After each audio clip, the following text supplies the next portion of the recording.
Welcome to The Pillars, the podcast of the 363rd ISR Wing of the United States Air Force. I'm Dr. Jerry Walker.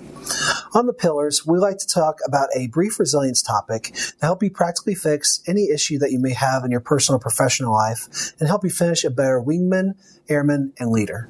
So today, we are joined by Travis, who is a member of the 43rd Intelligence Squadron at Cannon Air Force Base in Clovis, New Mexico. And we ran into him while we were here visiting our unit, and he recognized us from previous times in the Air Force. And so he was telling us these great story about his career path and some things that we've been working on in previous assignments and things like that. And so wanted to give him this opportunity to share some story about who he is and what his experiences has been with the Airman Resilience Team of the 363rd ISR Wing. So with that said, Travis, welcome. Appreciate it. Thank you very much. Yeah, thanks for being with us. So can you tell me a bit about who you are, where you're from, what led you to join the Air Force? My name is Travis. I'm originally born Luke Air Force Base. I'm a military brat. Okay. Call Stazell, South Carolina home. Joined the military out of there. Been in for about the last 18 years. Oh, wow. On my 8th duty assignment and 14th different weapon system. Okay.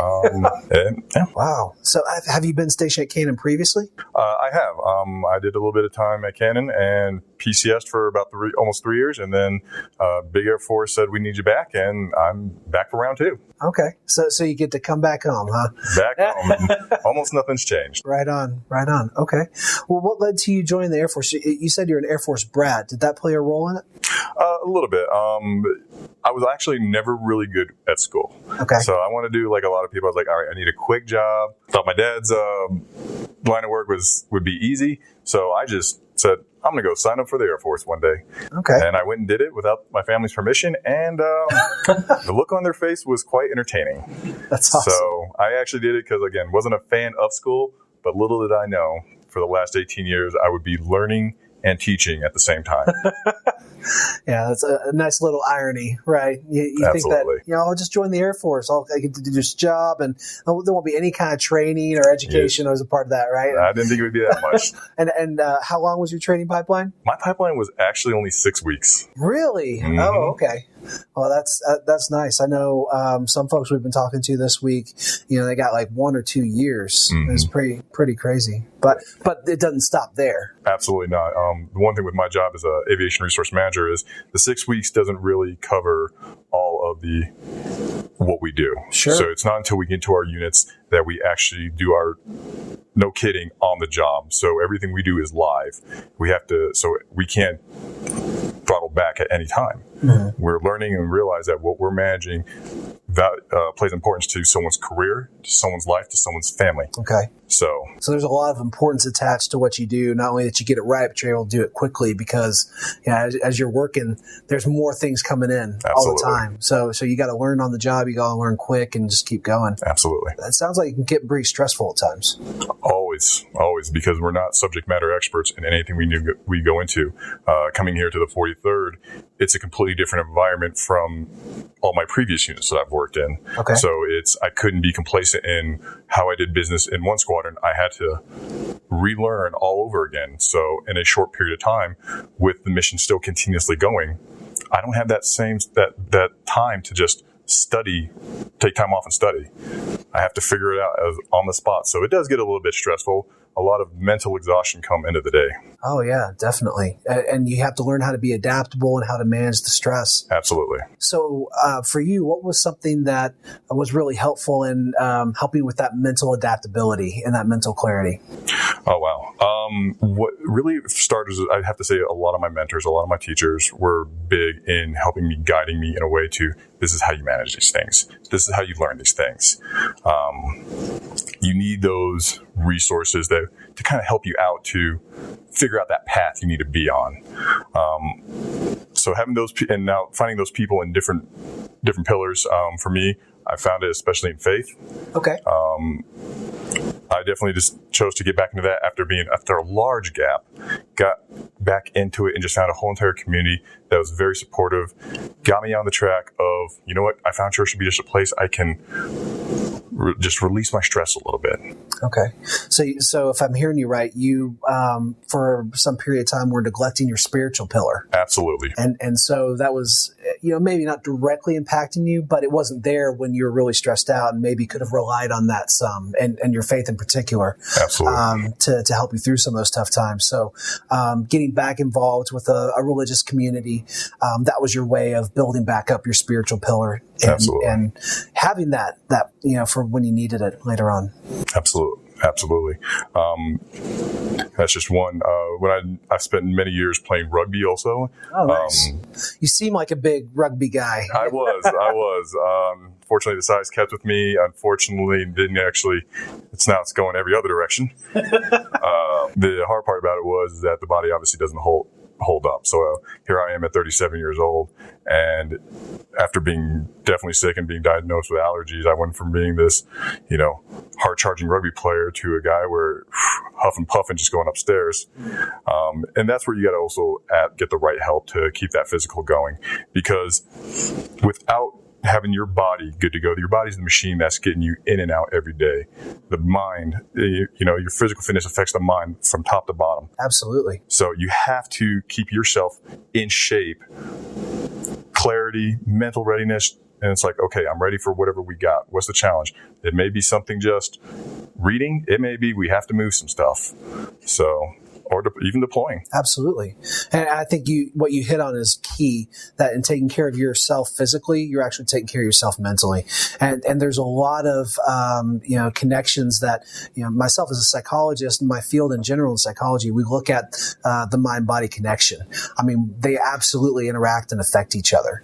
And so if you're not doing what you need to do from a, mental health standpoint, you can actually suffer physically, and vice versa. If you're not taking care of your body, if you're eating fast food all day, if you're not working out, you're not, getting enough sleep or portioning enough time for sleep, you're gonna feel pretty crappy too. May find yourself feeling more depressed or anxious. Absolutely. It can just add to the stress, right? it all builds up, and for a lot of us, we kind of bottled all that stress in sometimes, and just like we can get past it, we can push it, we'll be fine. We're kind of almost sometimes, I don't want to say we're raised like that, but it's kind of the mentality we sometimes develop, and then we get to a breaking point where it's just we can't contain it. And then that's where we find that breakdown, because we haven't developed those tools needed to take care of yourself. That's a great point. And I think that's a big part of the reason why Big Air Force is pushing these airman resilience teams into intel units. So folks who can help identify the guys who are struggling and help give them some coping resources and help build them up before they get to that breaking point.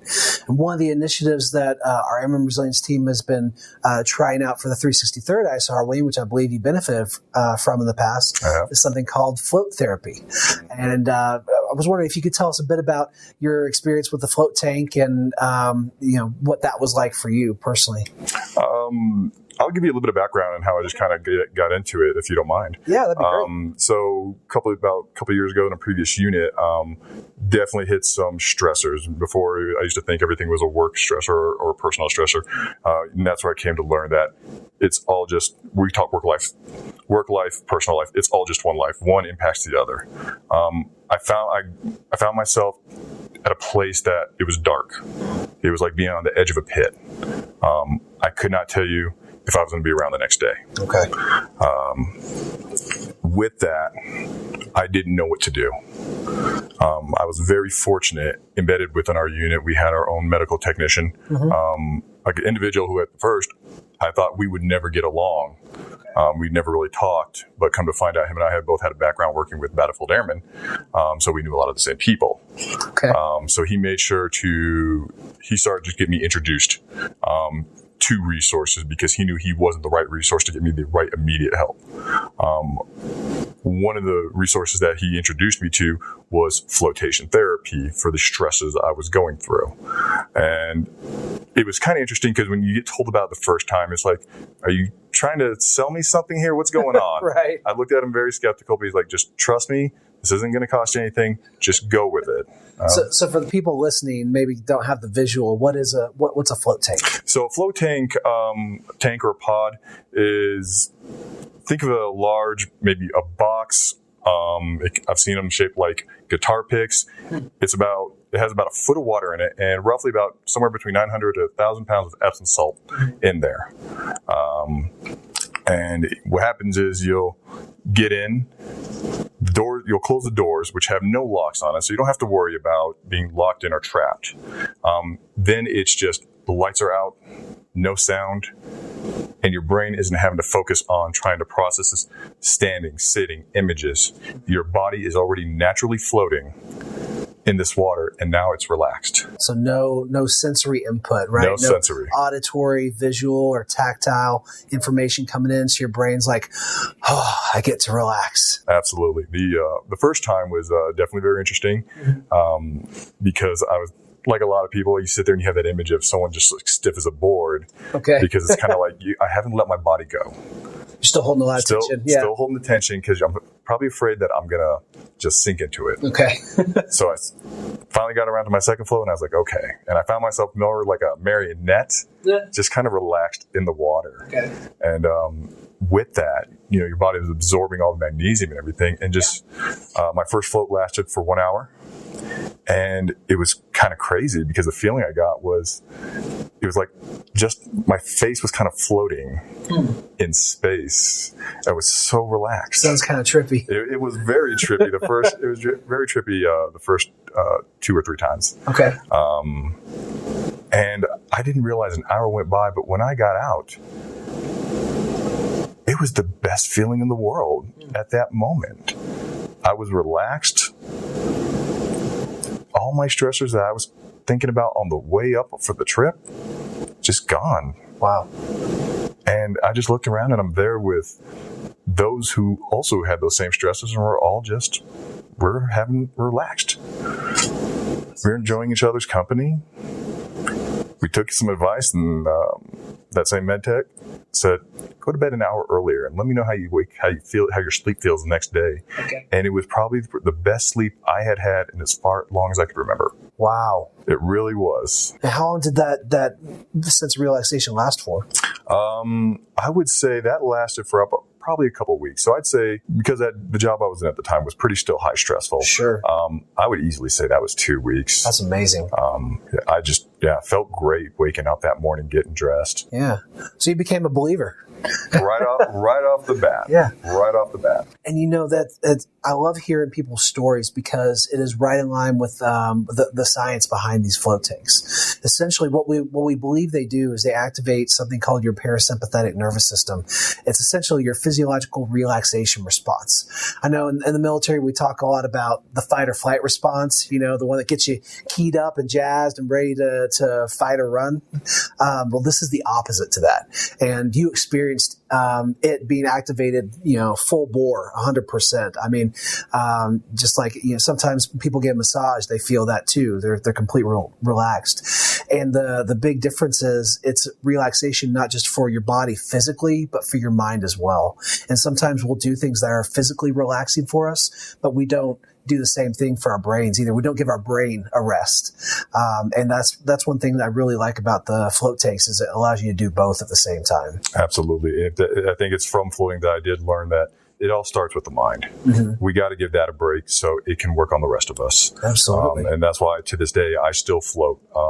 When I was PCSing back out here to Cannon, one of the first things I did was, where can I find a place to float? Yeah. A quality place. And I found a place about 3 hours away. And I made it, it's worth the 3-hour drive because of what I've found. And since 2016, I just haven't stopped. That's awesome. I go about once a month. That's incredible. Well, I know we were talking about this earlier this week, but we're still working on trying to get those capabilities to all of our different units in the 361st. And it can take a while, but we're hopeful because we've seen the benefits and we've heard these kinds of stories. We know it's something that there are probably plenty of other people who you work with who might benefit from it as well. So we want to try to bring it to you so you don't have to drive 3 hours there, 3 hours back to make it happen. It'd be greatly appreciated, but if not, I'll definitely I'll stay the night wherever I'm at and have a good time either way. All right. Fantastic. Well, Travis, thank you for talking with us about this, man. I always like to ask some kind of fun, off the wall questions of our guests. Please. So If you had a billboard that you could put up anywhere and everywhere, right? What would you want that billboard to say? I would have to say, have fun. Enjoy life. I just keep it something simple.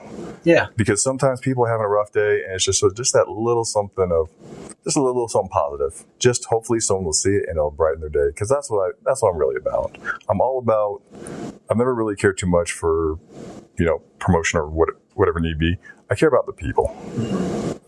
So being able to be here, share my experience with floating, and hopefully others will give it a chance. Yeah, I'm hoping that you pique some interest for our listeners. Absolutely. It's something they want to go out and try. Absolutely. It's absolutely worth it. I've seen it make a change in my life. I've seen it make a change in others. So just something simple on that billboard is enough to make people say, I am. Let's see how I can get better. And hopefully they'll look at flotation as an option. Awesome. Well, Travis, thank you again for sharing your story and for telling us all about you. And thank you for listening to The Pillars, the podcast of the 363rd ISR Wing of the United States Air Force. I'm Dr. Jerry Walker. I'm Travis. And if you guys have any questions, want to learn more about float therapy, please feel free to reach out to your Airman Resilience team on the Global and be looking for our coming social media accounts. We'd love to connect with you and talk with you more about how to stay resilient in today's Air Force. Thank you for all you do.